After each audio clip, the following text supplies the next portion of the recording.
اللہ کسی قوم کو ذلیل اور رسوا نہیں کرتا جب تک وہ اللہ کے حکموں کا انکار نہیں کرتی۔ قومیں رسوا اور ذلیل تب ہوتی ہیں جب اللہ کے حکام سے رخ پھیریں اور اعراض کریں، پھر قوموں کو پیس کے رکھ دیا جاتا ہے۔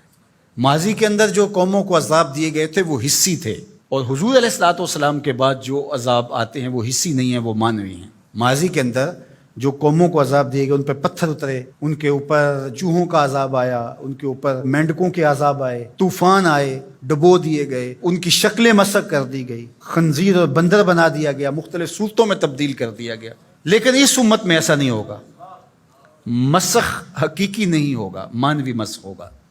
مطلب کیا کہ حقیقی مسخ تو یہ ہے چہرے بدل جائیں، مانوی مسخ ہے چہرے نہ بدل جائیں، سوچ غلط ہو جائے۔ یہ ہے مسخ مانوی، اندر بدل جائے، اور وہ عذاب مانوی ہوگا، اور اس عذاب مانوی کی صورت تشتت ہے، افتراق ہے۔ قومیں جب افتراق میں مبتلا ہوتی ہیں تو یہ اللہ تعالیٰ جل شانہ کی ناراضگی کا روپ ہوتا ہے۔ اللہ تعالیٰ جل شانہ جب کسی سے ناراض ہو جاتا ہے تو ایک تو اس قوم سے، سورہ یاسین کا ابتدائیہ دیکھیے، جب حبیب النجار نے آ کے ان دو فرستادگان کے لیے کہا تھا کہ یہ اللہ کے فرستادہ ہیں اور تم سے مانگتے کچھ نہیں ہیں، اور تم ان کو قتل کے درپے ہو گئے ہو، لیکن انہوں نے حبیب نجار کو بھی دھر لیا، اور پھر نتیجہ کیا ہوا کہ ان کو بھی شہید کر دیا، اور جو فرستادگان الہی آئے تھے، پیغمبر آئے تھے، ان کو بھی شہید کر دیا۔ اور سورہ یاسین میں وہ سارا واقعہ موجود ہے، اور وہاں پڑھیے اللہ نے جو ان کے اوپر عذاب نازل کیا۔ ایک تو وہ چیخ تھی جس نے ان کو آ لیا، اور پھر وہ جو ہے وہ اپنے گھروں میں گرے پڑے ہو گئے۔ اور دوسرا جو عذاب اللہ تعالیٰ نے دیا اس قوم کو، اللہ تعالیٰ نے فرمایا پھر ہم نے ان کی طرف کوئی ہادی بھیجا نہیں۔ ذرا غور کیجئے، یہ باریک عذاب ہے، یہ مانوی عذاب ہے۔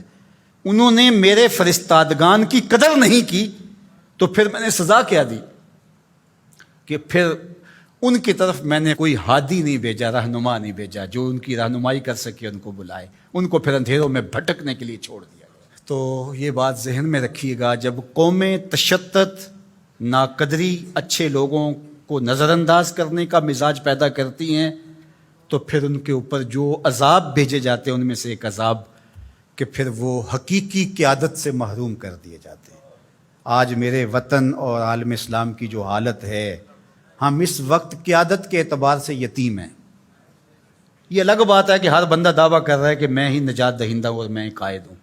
مذہبی لوگ بھی، سیاسی لوگ بھی، سب کہتے ہیں کہ میرے بغیر تو چرخ کا پہیہ ہی نہیں گھوم سکتا، میں ہی سب کچھ۔ لیکن حقیقی طور پہ اگر دیکھیں تو یہ امت بے امام ہے۔ اس وقت ہمارے پاس قیادت کا فقدان ہے، اگرچہ قائدین کی بہتات ہے، لیکن قیادت، حقیقی قیادت جو درد امت کا مداوع کر سکتی ہو، جو ضرورت کی کفیل ہو، وہ قیادت آج ہمارے پاس نہیں ہے۔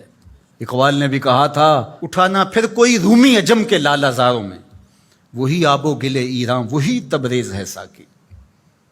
اور دوسرے مقام پہ یہاں کے حالات کا، چمن میں رخت گل شبنم سے تر ہے، سمن ہے، سبزہ ہے، باد سحر ہے، مگر ہنگامہ ہو سکتا نہیں گرم، یہاں کا لالہ بے سوز جگر ہے۔